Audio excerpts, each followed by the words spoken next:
This is Time and Other Thieves, reflections and conversations on the nature of existence. I'm Sarah B., and I'm reviving the original subtitle to this show because I feel like it really applies to this particular episode, which, like the last one, features a conversation. But unlike the last episode, I'm interviewing two people instead of one. Those people are Sarah Taylor and Vanessa Caruso, and they'll be talking about group therapy. Interpersonal process groups, to be more specific. As you may know, this is one of my favorite topics at the moment. I did an episode on it back in July of 2024, and I'm delighted to approach the topic of group, this time in a group. Granted, I don't say much in this conversation because Sarah and Vanessa say everything so well and so thoroughly that I kept finding myself with nothing of much value to add. But I tend to be the quiet one in groups. And that's something I'm trying to get better at in all the group work I'm doing these days. But you won't hear much evidence of much improvement on that front in this conversation. I met Sarah and Vanessa last summer in the wonderfully weird and nerdy Masters of Group Therapy Club, founded and led by a therapist in New Jersey named Jacob Winkler. Jacob must have gotten my email address from the student contact list through the Center for Group Studies, where I'd recently completed my first weekend training intensive. Through his emails, I learned about the club he was starting. As a member of the club, I'd be able to watch demo groups, actual process group sessions that Jacob led and filmed on Zoom, and get to ask questions and participate in discussions inspired by the recordings. Every Tuesday and Friday I would get to do this, and every Thursday I would get to participate in a discussion of a group therapy-related article that Jacob had assigned. For 3 50-minute meetings a week, I could feed my insatiable appetite for all things group for the low price of $50 a month. Of course, that fee would significantly increase on January 1st. Jacob was just trying to get club members, hoping they would see the value in it and then be willing to pay nearly 5 times more per month. And sure enough, a core group of us were willing to make that investment for what had become a cherished part of our lives. 3 times a week, club members Zoom in from various locales, including New Jersey, New York, Washington State, Colorado, North Carolina, Pennsylvania, and British Columbia. Sarah and Vanessa are from the latter 2 places, respectively. Sarah lives in Philadelphia, Vanessa on Vancouver Island. Sarah is a licensed psychotherapist and Vanessa is a spiritual director and supervisor. I'd been in the Masters of Group Therapy Club with them for at least a couple of months before I learned that they knew each other outside of club. Not only did they know each other, but they were best friends. I realized this when they announced that they were going to start leading process groups together via Zoom. If you don't know what a process group is, I first of all recommend listening to the episode I made last July, which focused on the book, The Group Therapy Experience by Louis Ormont. But for now, I hope the following description will suffice. A process group is a here and now meditative practice that focuses on emotions, particularly on emotions that group members are having toward other group members in the moment. The main task of process group participants is to put their feelings into words as they arise. The main objectives of process groups are to help members deepen their self-knowledge and understanding, to enhance their capacity to sit with uncomfortable emotions and study them with compassionate curiosity, and to enable them to show up more authentically in relationships. Ideal process group candidates include people who are fascinated with the human psyche and all the unconscious forces comprising it. People who want to connect with others in a more intimate and immediate way and to feel more alive when encountering others would thrive in a process group. There's a lot more I could say about it, and I do say it in the aforementioned episode. But for now, I'll let you get a better sense of this stimulating, fascinating, unpredictable, and imprecise, as Louis Ormont once described it, therapeutic modality by listening to what Sarah and Vanessa have to say. I kicked the conversation off by asking them how they were feeling in that moment. Sarah Taylor answered first, saying she felt excited. And I was describing to Vanessa earlier that I feel like I've like eaten too big of a meal today, or actually in the last week. I have so many things that I'm processing, thinking about in the various groups that I'm in and leading and internally. So I feel like I have a abundance of things on my mind, but it feels nice to end the day having a conversation with two people that I like. How about you, Vanessa? I am feeling a little bit nervous. Like, I feel like I want to be articulate and interesting and maybe like profound. So it doesn't feel like the ideal day for that for me. Like Sarah, but for like some different reasons. I'm just like feeling more, I don't know if insecure is the right word, but like more disoriented than usual right Mm, now. So it doesn't feel like the kind of way I would want to show up to your podcast, which I absolutely love. thank you. But I was talking about it with Sarah before because we just led a group and said, you know, when you're a member in group, you're not necessarily at your best. You're not like firing on all cylinders, like super present, super ready. Sometimes you're like flooded. So in a way, it feels very appropriate to talk about group while not feeling like I'm coming on my best day. Great. Well, thanks for showing up just as you are. I then invited Sarah and Vanessa to talk a bit about their friendship, starting with how they met. Again, the first voice you'll hear is Sarah's. We met in seventh grade. We went to different elementary schools and they fed into the same junior high. That's what it was called. And somehow we were eating lunch in the same little hill in Southern California, the same dry hill of grass since there was a drought.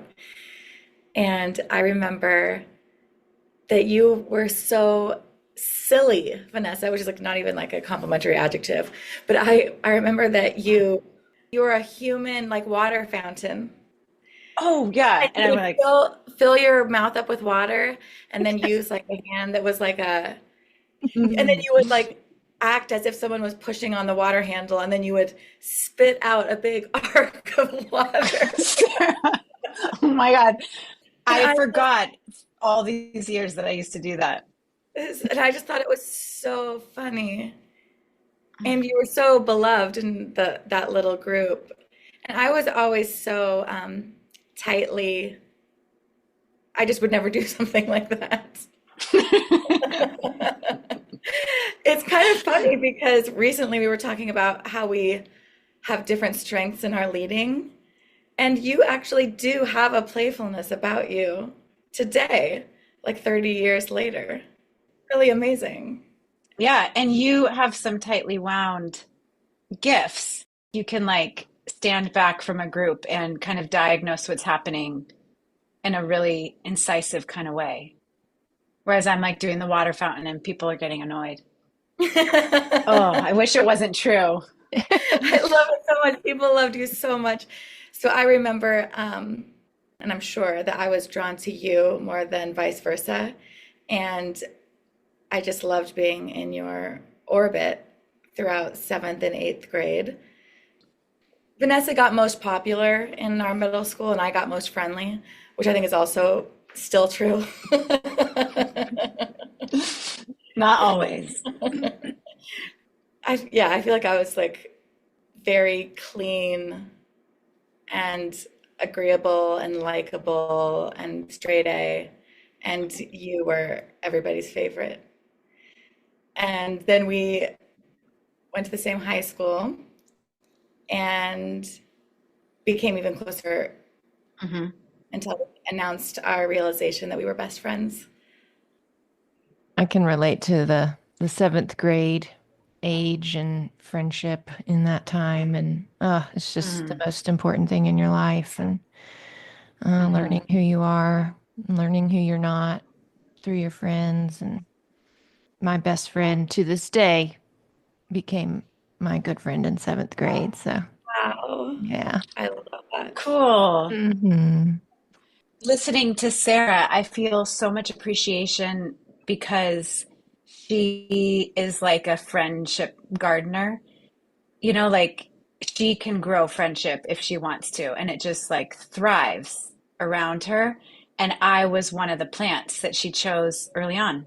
And so because of like consistent initiation and attention and availability, we're still here. And we have such an amazing garden together, but like in our own personal lives that we share. And then we went to college on opposite coasts. So we did a pretty good job watering our garden from thousands of miles away. And And now then, you're in Philly and Vanessa, you're in British Columbia? Yeah. And you see each other more than I see my best friend who lives in the same town. Not in person, that's true. obviously, but you guys see each other a lot on Zoom. Yeah. Is that fulfilling just seeing each other on Zoom? I know it's not as good as in person, but does it feel? It's so good. In a way, it makes possible way more connection than in person to be virtual. Because we did live together in Philly for 9 years, and we saw each other weekly for sure, and probably more. But right now, we're seeing each other at least 3 times a week, and then leaving voice memos for each other almost every single day. So yeah, we have more contact now than we did when we lived like a few blocks away from each other in Yeah. Philadelphia. Hmm. And such intense contact with all the group Yes. stuff. Yeah.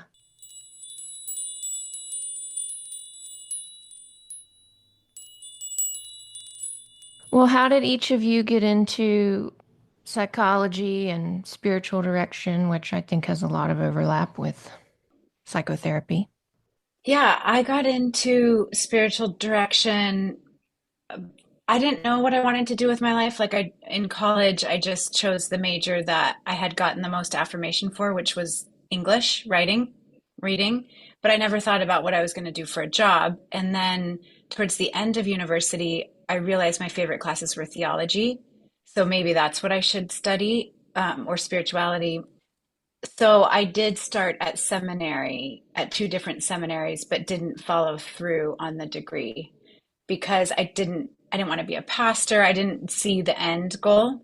So I feel like I have zero ambition. It's not true, but I kind of went through my 20s kind of thinking, not really thinking about my career, about making money, about what I'm going to do with my time. I just kind of responded to invitations that would happen. So I ended up modeling because that was something that came to me.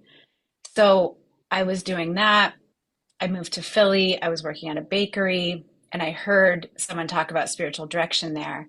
And as soon as I heard it, I was, drawn. Like, what are you talking about? When I heard what it was, I thought, oh, that's me. That's like what I want to do. So I just like kind of found someone who got a master's and went that path and I did it. And as soon as I was in it, I was like, oh, okay, this is what I'm going to do. I don't know if I'm going to make money at it, but this is who I am to have one-on-one conversations with people that are playful and creative and really present with the inclusion of what does this mean in your spiritual life and what's going on in your spiritual life and how does it play out in your everyday life. So I did all that in my early 30s and really haven't looked back in that. I love it. It's one of my favorite things to do. Group is like now also one of my favorite ways to be. Yeah. But yeah, that's how I got into direction. How do you define spirituality? I remember you saying a word that I loved, like losing all artifice or something. Is that how you described it in your podcast? Getting beyond conditioning? Yeah, okay. I loved that. My first word for spirituality is connection. Mm. If I had to put it into one word, it would be like feeling connected to myself, feeling connected to God, feeling connected to other people in the world. So that's my like basic sense of spirituality. It feels like a force, like life force, like an energy, like a connecting one. Which is so applicable to group. Totally. Yeah, I think of group as a really spiritual practice. It certainly is a life force. Hmm. I liked hearing you even reflect briefly on that, Vanessa, and notice like the difference of just responding to what is asked of you versus you carving out the life that you want. That feels Hmm. radically different one from the other. And Yeah. it's true, like with modeling, you never pursued modeling. There were multiple people Mm. that like stopped you while you were grocery shopping or running that finally like there were so many requests that you kind of, sure, I'll do that, which is just a different direction of who's calling this into being versus Well, literally, you have an agent, and it's not you. Someone yeah, else has your agency. I had an agency, I had an agent, and now I'm like my own agent, and yeah, I prefer this way. yeah, it feels like you, yeah, are your own agent and like take what you want, do the things that are the most meaningful Hmm. versus acquiesce to what's being requested. I love it. That's something about group that feels like it will be forever interesting to me, that there's always the invitation to take what you want. Because I know I don't access very much of what I want. Or I do more than ever, but I know there's so much more that I want that I don't even admit to myself or that I act upon. And so, one of the reasons why group or even the club that we're in is so exciting to me and like has stayed fresh all of these months is because there's always more to take if you have the courage to take it. I also I like the what we're being taught in group is about if someone takes that doesn't mean someone else has less. It's almost like a Yeah. paradoxical situation where if everyone is taking what they need, there will be enough versus Hmm. it's a zero sum game. So that has a completely different posture. Like, is there enough in the world? Is there enough abundance for me to take? Versus your style of like, I don't need a seat, I'll sit on the ground. I don't need water, I brought my water bottle. I don't need that sort of Hmm. posture towards the world. Actually taking a seat, interrupting, requesting. It's so, so different. So different. I mean, Sarah, when you said that, I thought of this Bible story we grew up with where manna was given. So, like, bread was given to people that were hungry from the sky, and you're only supposed to take what you need. And if you took more, it like rotted and the whole lot went bad. So, you actually like endangered the whole food supply by taking more than you need. And group has a very different message or undergirding. It's like it is more of an abundance one. I can't think of what the metaphor would be, but there is a metaphor like on the tip of my tongue about like the more you use, the bigger it grows in an counterintuitive kind of way. But how can it be that just because someone takes, another person isn't deprived? How does that work? I think one possibility is that the modeling of you two can eat, like I am hungry and I want to eat, it's like a demonstrating a collective possibility of us all eating. It reminds me of like growing up with people who are like, I refuse to eat the last of, no, no, no, I can't, not me, I won't eat it, I won't eat it. That sort of posture that my parents' generation hyper did, and maybe we do too. It actually doesn't increase the sense of abundance for someone to refuse to eat like the last cookie or something. Right. Yeah. Somehow, paradoxically, like you think you're being so generous by Yeah. refusing to eat. But if someone says, I would love the last cookie, that looks so delicious, it cultivates like an environment of people can eat delicious things. And then there's also Mm. the piece of learning, like in club last week, one of the members, I commented on how I admired her speaking up and how that would feel really difficult for me to speak up in the way that she was. She had to be really assertive and interrupt a little bit. And I was sitting there waiting for, an opening, and an opening wasn't happening. And so I wasn't speaking, and she was making an opening, creating one. And I was learning from her. I was Hmm. benefiting from that. It was feeding me. I will eventually, I Hmm. hope, be able to do that myself. But meanwhile, it's really helpful to Hmm. watch others do it. Yes. I think even the for the person, maybe you at times, where it's hard to interject, to even verbalize, like, hey, it's hard for me over here. I think that is a way of saying, I like cookies too. How do I do it? That is the participation that hopefully more people can do.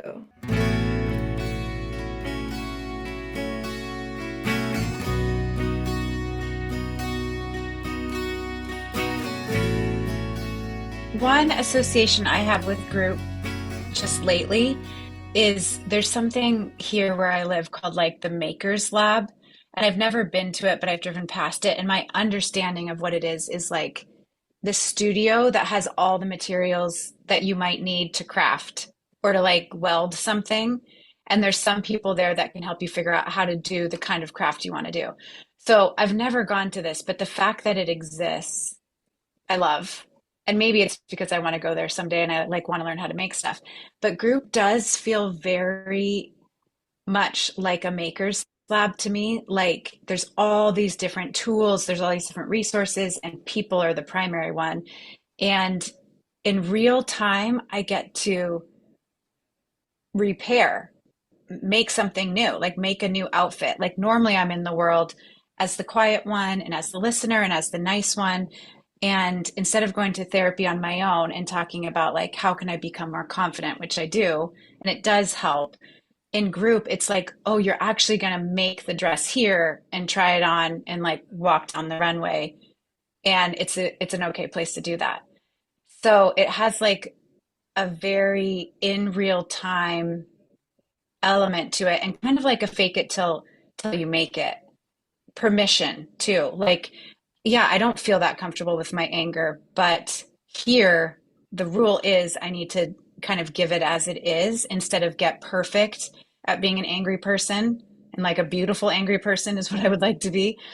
Um, I'm not going to get there without actually just like trying it on for size. And sometimes in group, I don't even feel something 100%, but I just am priming the pump. I'm like, I feel a little bit of annoyance, so I'm just going to like pump it up, pretend like I feel it more than I do, and see what happens. So that's the way it feels, kind of like a lab where we actually make stuff and change stuff and we kind of change in it.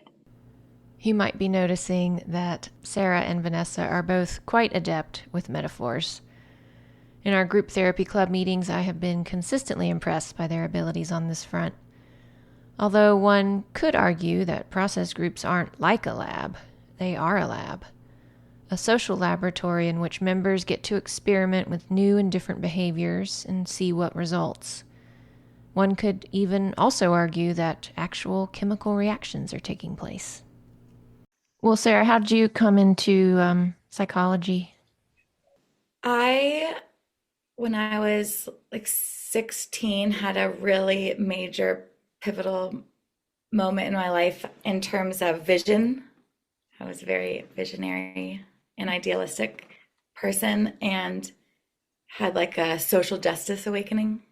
And it was a little over the top and dramatic, but that's okay. It was a necessary pivot from kind of being satisfied in my little quadrant of the world that was pretty homogenous, both in terms of class and other things, to care about people with different situations and contexts.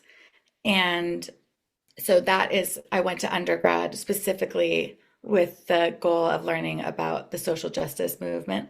And I studied sociology undergrad. And if you asked me what I was planning to do, I would say I'm planning to change the world. And that was my sentence that I said every time someone asked what I was going to school for. So it's a little embarrassing and a little grandiose, but that's what I was doing at 18 and 19, 20. And I got involved in some radical justice communities, like grassroots situations in Philadelphia, that really changed my perspective on the world and what I saw and was exposed to and what I cared about. And that all was incorporated into my belief system in a really new and profound way, like my faith. So, one of the things that wreaks havoc in many places, including Philadelphia, is addiction. And so I decided, at first, I was thinking I want to change the world at a macro level, but I realized I'm actually more of a micro person, like an individual relationship person, as opposed to like a policy person. So I decided to get my master's in clinical and counseling psychology with a focus on addiction because I just believed that that was something that was causing generational harm. So I looked for grad schools that had a specific addictions track. And I got into one, got my master's, and over the course of my master's degree, decided that I do not want to work in addictions at all. And then I became almost like phobic of addictions work for like 20 years. But I just really loved psychology. And then I went on to get my doctorate while starting a private practice at the master's level. So I've been in private practice for like 15 years. But the beginning of it, I was also getting my doctoral degree. Wow. And yeah, I've been doing primarily individual and some couples work for the last 20 years. But it was 10 years ago when I participated in my first process group as a part of my postdoc. And I just witnessed the group. I just sat and watched it and was like sweating and squirming, not even participating in it, just watching it happen. I was like, this is my worst nightmare. The invitation of that group was say whatever's on your mind when it's on your mind in a direct and non-provocative way. So it was just to say whatever on your mind without being intentionally cruel. I think that provocative can have different definitions, but I just thought that would be the end of me if I did something that crazy as saying what's on my mind. And I think it really planted a seed of what if I said what was on my mind? That could really ruin my life. And it eventually did. Or change the world. Or change the world. But I really just witnessed the group. And even just witnessing it, I think changed my life. Mm. But I didn't participate in my first process group till 5 years ago. And I couldn't believe how powerful it was. What was that scenario with that group? That was Deeper in the Here and Now with Jacob. The Jacob Sarah is referring to is Jacob Winkler, the man who facilitates our beloved group therapy club. And Deeper in the Here and Now is a short-term process group that he hosts periodically. It's just 3 2-hour sessions once a week for 3 consecutive weeks. I participated in one back in November. And I couldn't believe how much of myself was brought to the surface within like 10 minutes of our first group. I remember very specifically what happened. I couldn't believe it. And I've done, like 15 years of being in individual therapy. So I'm like the queen of individual therapy. I'm so good at articulating my emotional space, all that stuff. But actually being with real people and responding in real time was unlike anything I had experienced in individual therapy as the client. Can you say in a nutshell what happened in those first 10 minutes? Yes, I can actually. It was a tiny group too. So to me, this is also the power of a tiny thing that feels like biblical, like a mustard seed. There were 3 women and Jacob. We don't know each other. And someone in the group shared that their child was going through a separation of marriage, and it was really devastating. And there was communicated upset towards the person who did the leaving, which was the other partner. And he's such an asshole. He's such a this. And she's really angry. And so the other person in the group said, I feel your anger towards this asshole. And then I think I was asked about my response to this story. And I felt instantly like there's 2 paths before me. And one is to join with the collective, he's an asshole, which is the appropriate thing to do for this group. And yet I'm not sure he's an asshole. I don't know. I left my marriage and I don't think I'm an asshole. So I would just like to get more information before making that determination. But it felt like very thought of agreeing with the egregious act of someone ending a marriage would jeopardize my position in the group as a agreeing member. And it felt terrifying. Like I will either lie and say, fuck that guy, and know that I'm a false self. I'll pay $300 to Jacob to lie to a bunch of strangers. Like, cool, you know. Or I'll say, I don't know if we should fuck that guy. Maybe he's saving his life and everybody else's. But I had the fear that if I say that, something bad will happen. I will be the bad person in the group. I will be somehow excommunicated from the group for saying something so horrible. Clearly, his family's in a lot of pain. And so I'm that cruel to potentially side with the horrible person. And it just felt like such a terrible bind that actually feels so familiar to me. Do you go with the group, or do you risk getting kicked out or being bad? And it feels like a terrible choice that I've actually had to do before. But I mean, I got a rash across my chest. And I actually was participating in the group more with the idea that I'll observe the group process. You know, it was COVID. This would be an interesting intellectual project. I wasn't even going in as if like I was entering in a raw space. I was entering more in a distance. I'll be curious and learn about group again. And right away, I have a rash right across my chest. And it was unbelievable. It was within 10 minutes. So the power for groups to replicate elements of our lives and pull out our like core fears. I'm currently doing that in our current group.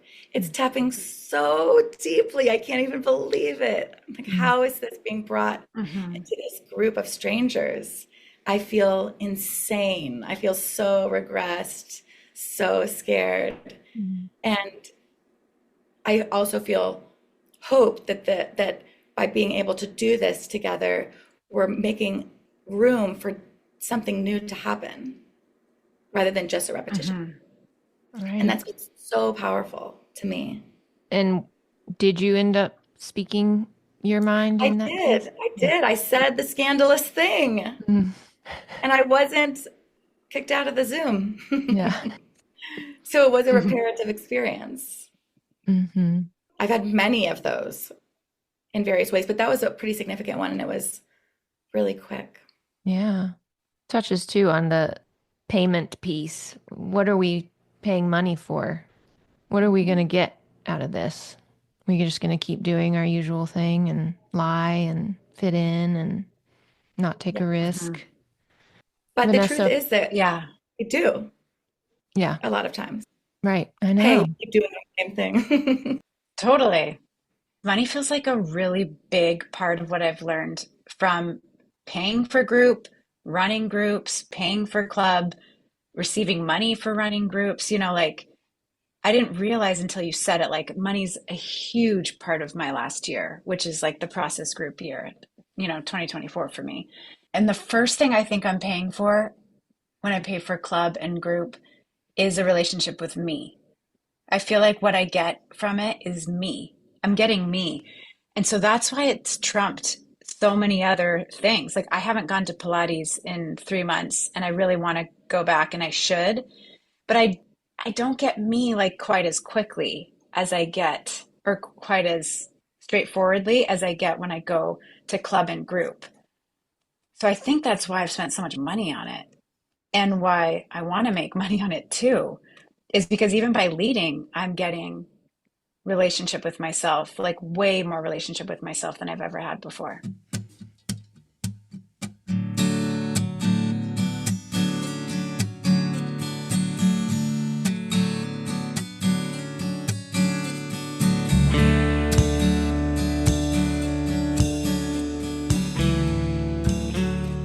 Sarah, something you said about, oh, I feel so regressed.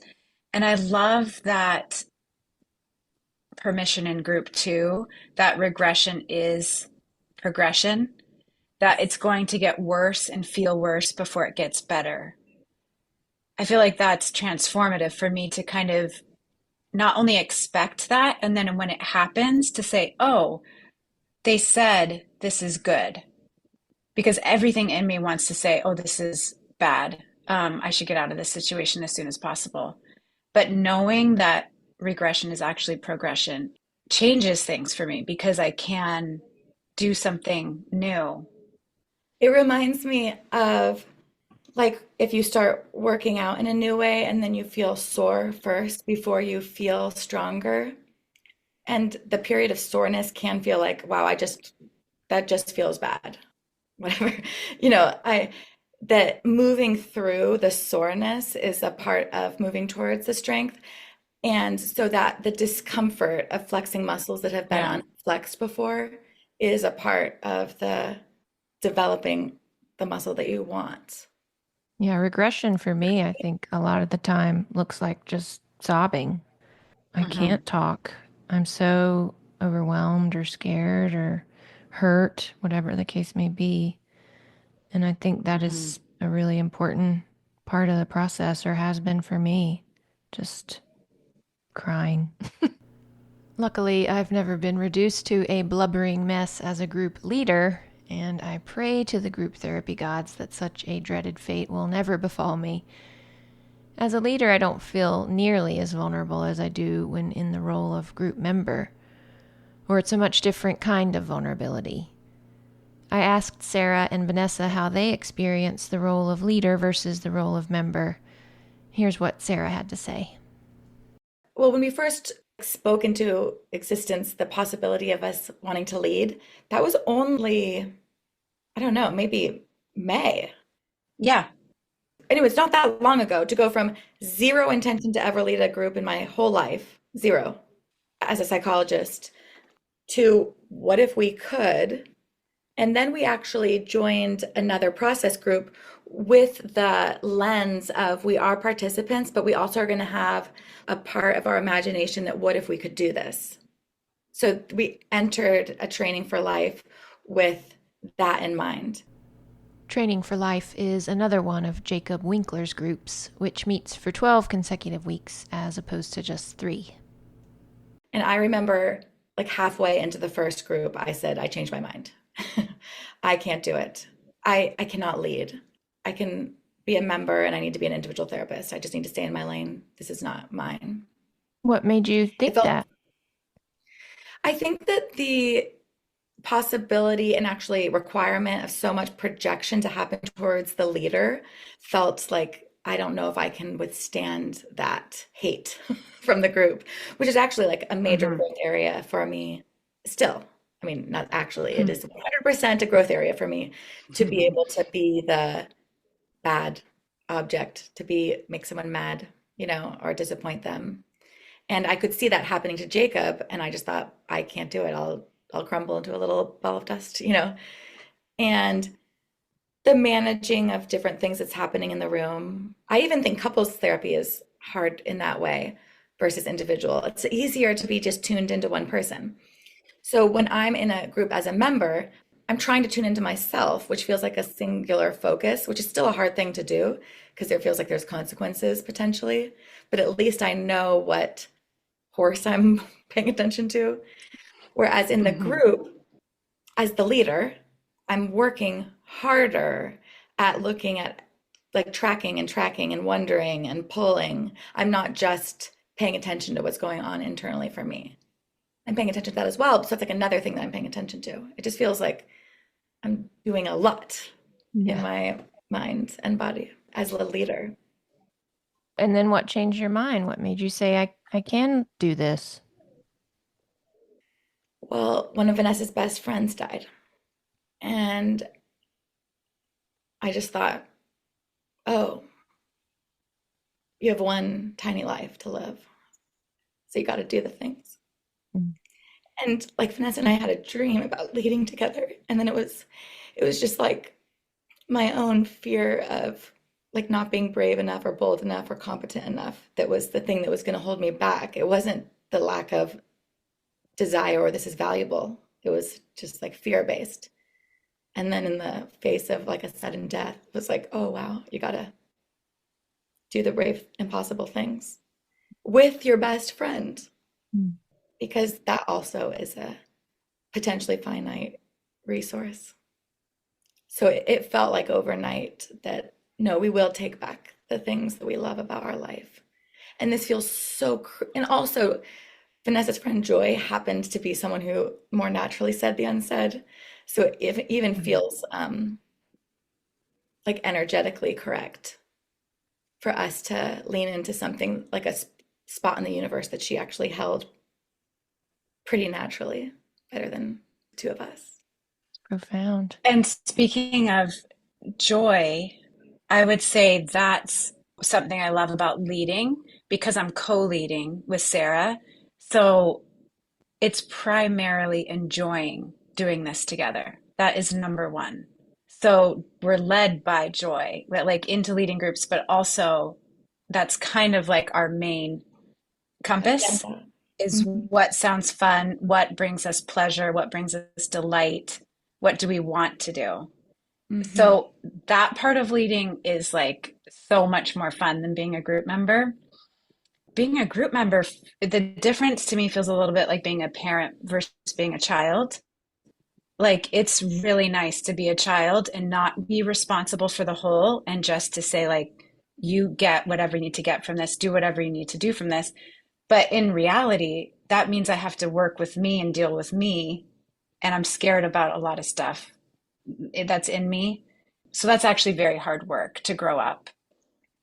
Being a leader is very hard work, though, in a different kind of way. Like I'm not on the line kind of in the same way, but in another way, I guess like being a parent, like it's being a parent is such hard work and you have to take one for the team in so many ways, but the end product or the fruit or the child growing up or whatever is so meaningful and satisfying.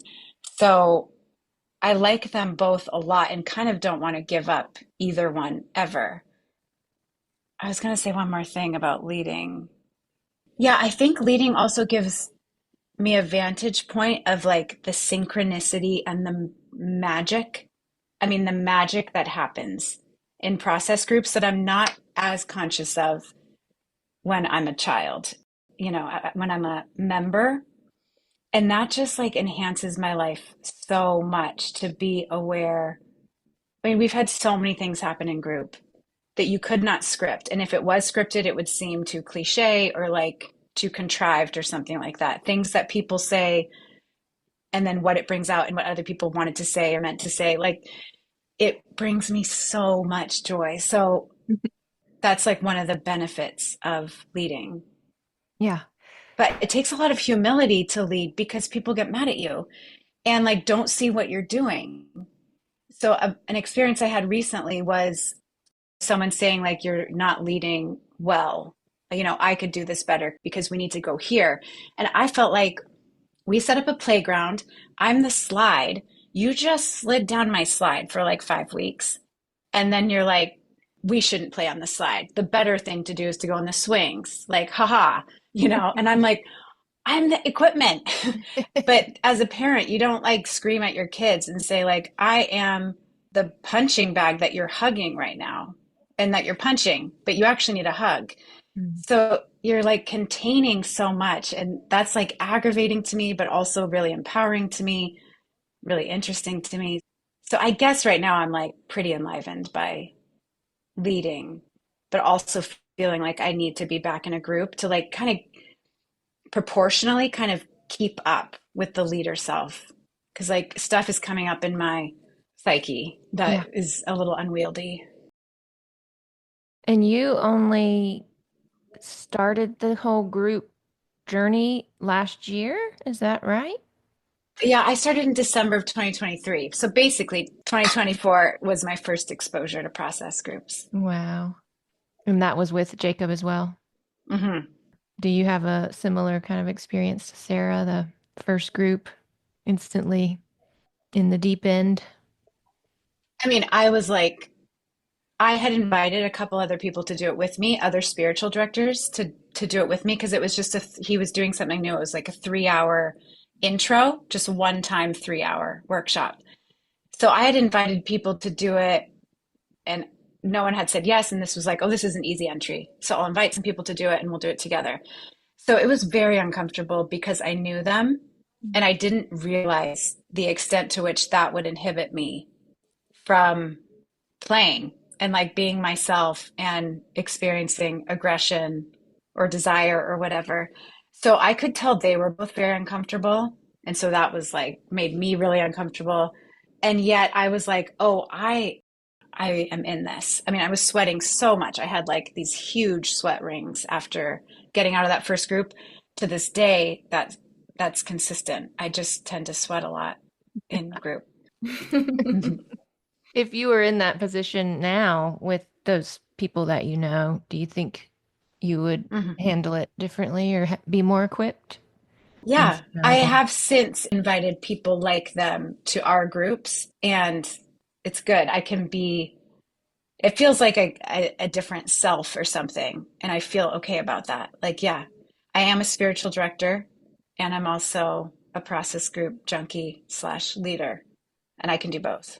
Yeah, it's amazing that how far you've come in such a short amount of time, just taking it on. Being like primed by Sarah for 5 years. So I was like getting voice memos about this experience. So I didn't come in completely new.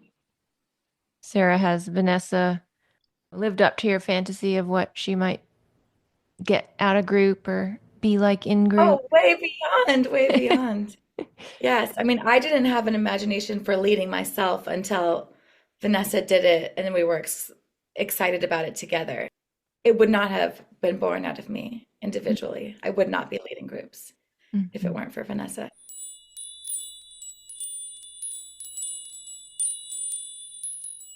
We just read this article in our consultation group about co-leading, and it was such a beautiful article. I don't know if you read it, Most of it. but the picture of the most kind of vibrant co-leadership is rooted in the concept of generosity, which just feels so true. It Hmm. felt like it was describing us at our best selves, which are operating out of abundance and appreciation for the gifts that the other person brings to the table, which Vanessa and I have a lot of overlapping strengths and then a lot of non-overlapping strengths. And being able to very specifically appreciate what the other person brings that's like outside of our personal wheelhouse, it just feels like way beyond the sum of its parts. Yeah, there's like connection and so much compounding joy. And we're also Hmm. open to the idea or reality that we might be in a honeymoon period of leading together, and other things will come up as we continue to do so, like in any relationship or co-working relationship. But I feel like we have a posture of openness towards when those things arise that won't feel like threatened, but more able to be actually curious, not in the defended curious, but just in the in wow, what's happening? This is the thing Mhm. we thought might happen. How can we explore it and understand it and make space for it?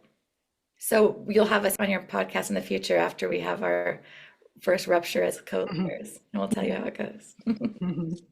What do you imagine that rupture might be around? Hmm. I have a fantasy of one of my patients, clients, falling in love with Vanessa more than me. So I sort of dread and expect the day. Hmm. That's something that comes to mind that feels like likely and will have underpinnings for me that feel they have feelings about. They might even go become one of her clients for spiritual direction and Yep. They might marry her and whisk her away, start leading groups with Hmm. her. That's such a good fantasy. I like it. I'm trying, I like really want to bring something to the table, about this. Like, what would my example of rupture be? One thing I guess I'm afraid of is like not being able to keep up with Sarah. Like, she has so much energy and so much momentum and so much capacity.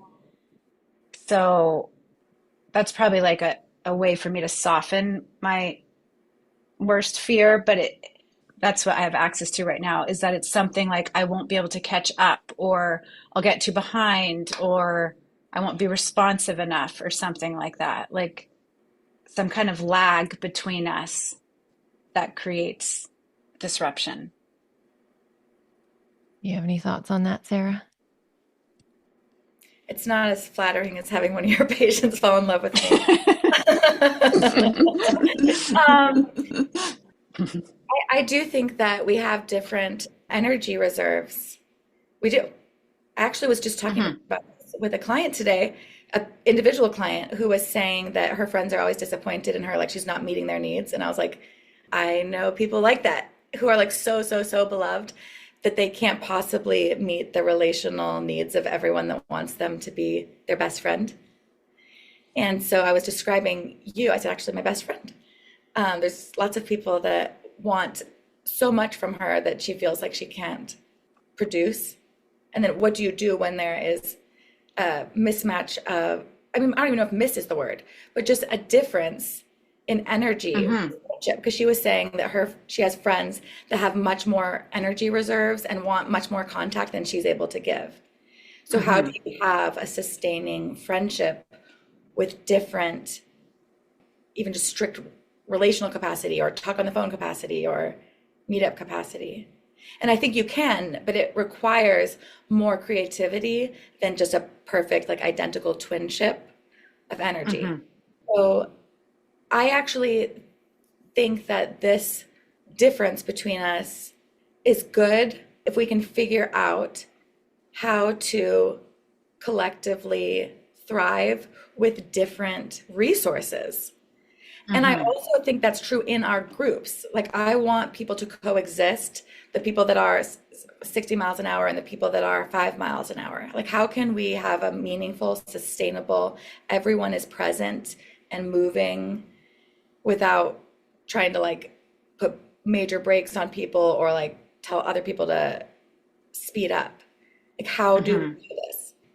I don't think that our energy reserves are that different, but I know that we do have differences. And I think that figuring out how to like harness the best of me and the best of you, even at different speeds or responsiveness, is part of like the collaborative work towards a generous co-leading frame. Sarah, you said that so well. And it reminds me that what we have to do is exactly what like we have to do in the bedroom, which is like say more about what we want and what we need and what we like and what we don't like. Like that's what it feels like it comes down to is just practicing saying that more to each other. Like when Sarah and I were starting to lead groups, I left her a voice memo, I think, that said something like, I think you should get paid more than me. We should do like 70-30 or 60-40. And Sarah replied back without like, oh, she didn't do like, oh, that's so nice, or no, no, no, no, no. It was more like, what do you want? Like, what are you trying to say? Like, would 40% make you feel better and actually like free you? Or does 40% put you under me and now you don't have as much responsibility as me because you're actually scared of co-ownership with this group as much as I am? Like, she really kind of forced me to figure out what am I saying when I say, let me like make less, that will make me feel better. So that was like the perfect example of like we have a mismatch in something. And yet, if we can get down to both saying, like, okay, what do I want?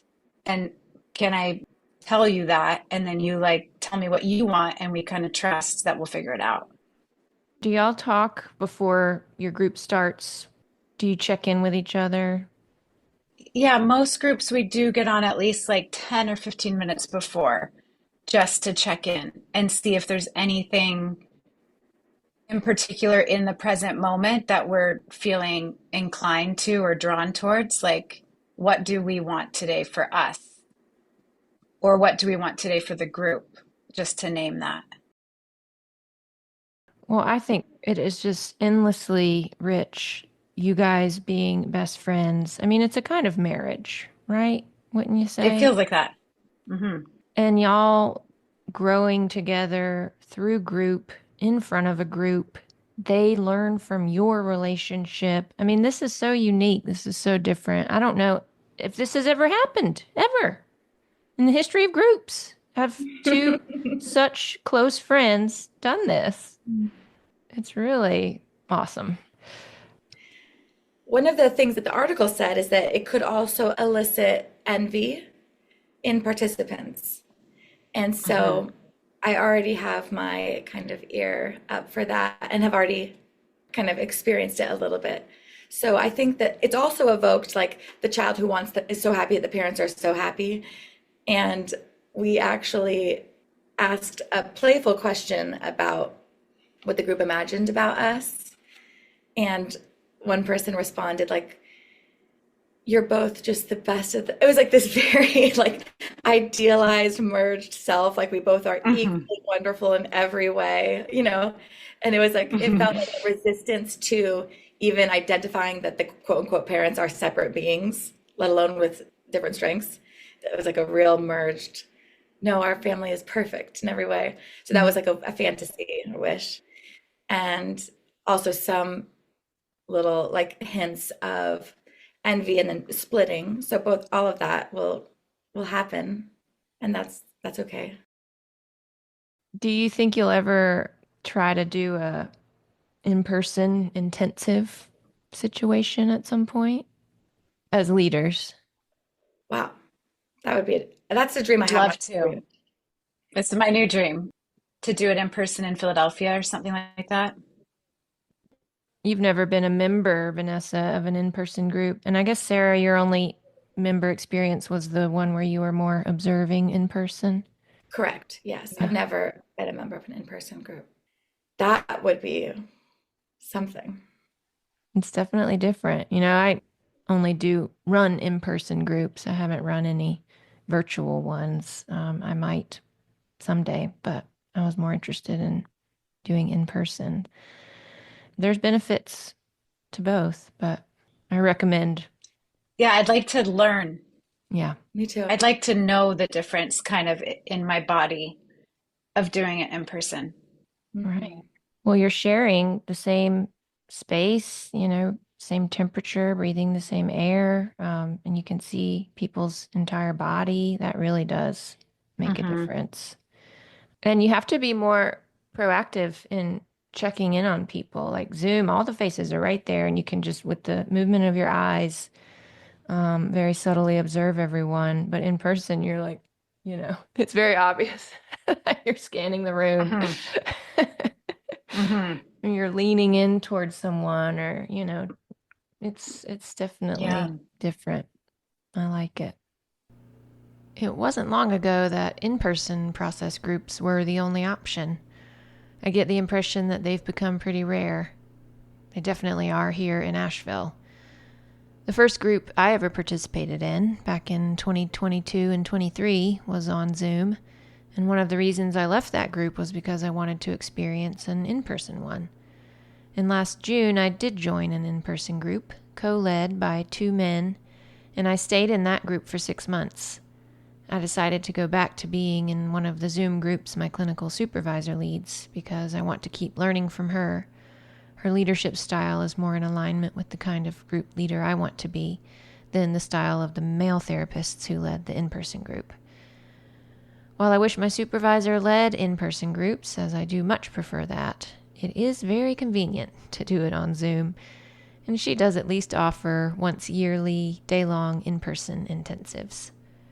For me, it's important to lead in-person groups because it is my little way of bringing people together, really together, in a world that is becoming more and more isolating thanks to technology. Also, people are more easily distracted in a Zoom situation, oftentimes by the technology itself, or by children or pets or any number of stimuli that simply doesn't exist in the pure container of a group room. Cell phones are put away and silenced. I don't even allow people in my groups to drink water, unless, of course, they genuinely need to. But most of the time, in the context of a process group, taking a sip of water is a way to avoid or swallow emotions and to have an excuse not to talk if only for a few seconds. I wrapped up my conversation with Sarah and Vanessa by asking them if there was anything else they felt an urge to share before signing off. Sarah spoke first. This might not be worth saying, but it came to my mind earlier when you were talking about the position of being a member as a child and being the leader as more like the parent. The first Yeah. metaphor that came to mind, which is actually also literal, it's not a metaphor, is turbulence in a plane. I find turbulence so terrifying. I think we're going to die when it happens. So I utilize that metaphor a lot with my patients. Like even when you feel, when your senses say we are dying, sometimes it's not true. Sometimes your senses are inaccurate to the fatality of it. Yes, it's uncomfortable, but death is not imminent. And that's how it feels in groups Hmm. sometimes. Like this feels really bad. It feels like a death of some sort. Actually, Hmm. we're going to survive and have more access to ourselves. But when I'm a parent during turbulence, I act as if we're not going to die, even though I secretly think that we might. But my posture is different. I'm communicating safety to a younger person that this is fine. But I have the same feeling sometimes. But I can, if I'm not taking care of someone else, I can more be present to my terror than when I'm Hmm. acting as if. And I think as a leader, it can feel turbulent, but I'm trying to demonstrate like the plane is not going down. This is a normal feeling and it's okay. Hmm. And we're all going to be safe. We're all going to get to our destination. And that's a way of tapping into I love that. your own bravery, I imagine, that is calming in some way. Hmm. The other thing that I just thought of was that group has helped me with performance anxiety or perfectionism. I feel like they overlap a lot, but it has felt like the anti-perfectionist space, which I've struggled with perfectionism and procrastination and all of its children for so long, and became more aware of my performance anxiety in the last couple years. Like doing this podcast, when you said, is there anything else you want to say? What I want to say is, I'm afraid that we're going to get off and you're going to be like, okay, Vanessa was clearly the less substantial person. I'm going to have to do some more editing of her, but I don't want it to be too obvious. Like I start going into a very self-effacing space, which I think is actually self-preservation. Like if I were to say that, it's a way to be like, I'm scared that I wasn't good enough. Will you guys tell me that's ridiculous? Whereas instead of doing that, even though I just did do that, I thought I've grown so much in my lack of performance anxiety. There are experiences this year when I get up in front of people to say things that I have not worked out fully, or I go a direction I wasn't planning, or I do feel really uneloquent, if that's even a word, and I survive it. So that's just the last thing I wanted to say is that there's something about this space leading or being a member that is like addressing my perfectionism like nothing else I've done has. Yes. I was recently listening to the Group Dynamics Dispatch podcast, and the person being interviewed was Marcy Turner, and she said about this, perfection is not an option, which I just loved. And it really Me too. applies to a couple of people in the group I run. That was a theme recently, people wanting to, have a perfectly edited thing to say, lest Mhm. they get criticized or picked apart. So just to not even have it as an option feels Mhm. very freeing. But I have the same fear, Vanessa. You guys are going to get off this call and talk about me and what a disappointing I have a interviewer. feeling that you're going to ask Vanessa to marry you and move away together.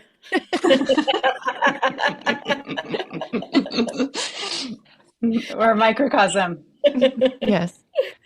Well, I see you both as such forces to be reckoned with, and I've learned so much from watching y'all talk and listening to you. And you've been very inspiring for me to get better at being in touch with my emotions and putting words to them. So appreciate you both. I loved every second. I loved it too, Sarah. Thank you so much for asking us. It feels like such a gift that you gave us so much space to say the unsaid about being a leader and friends and group. I'm glad.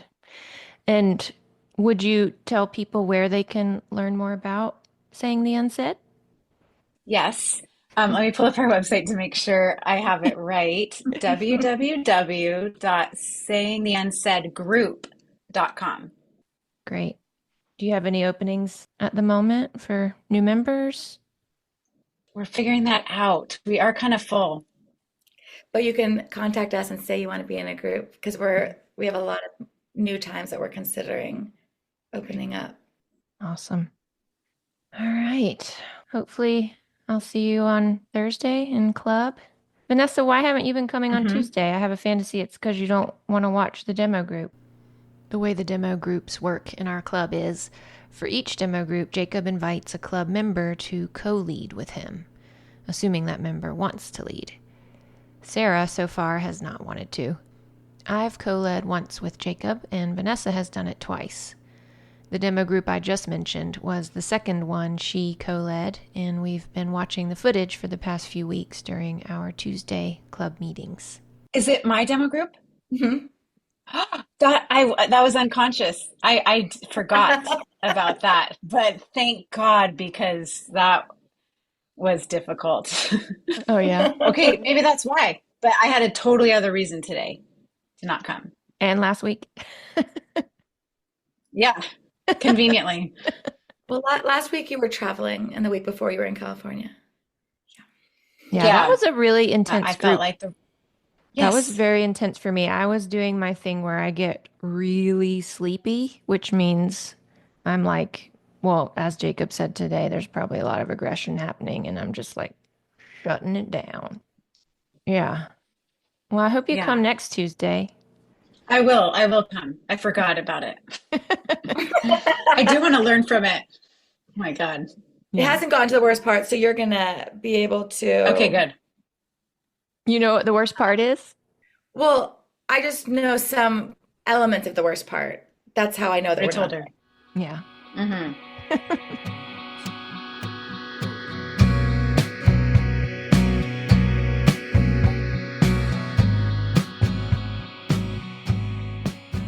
Big thanks to Sarah Taylor and Vanessa Caruso for coming on the show. Their website again is sayingtheunsaidgroup.com. I hope their enthusiasm for group is as contagious for you as it is for me. If you're in the Asheville area and are interested in joining an in-person process group, either mine or another local therapist's, please don't hesitate to email me at sarahsimpsoncounseling@gmail.com, and I'd be happy to discuss options with you.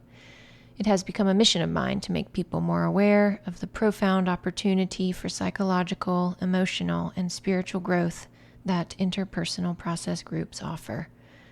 I'm Sarah B., and I thank you for listening to Time and Other Thieves.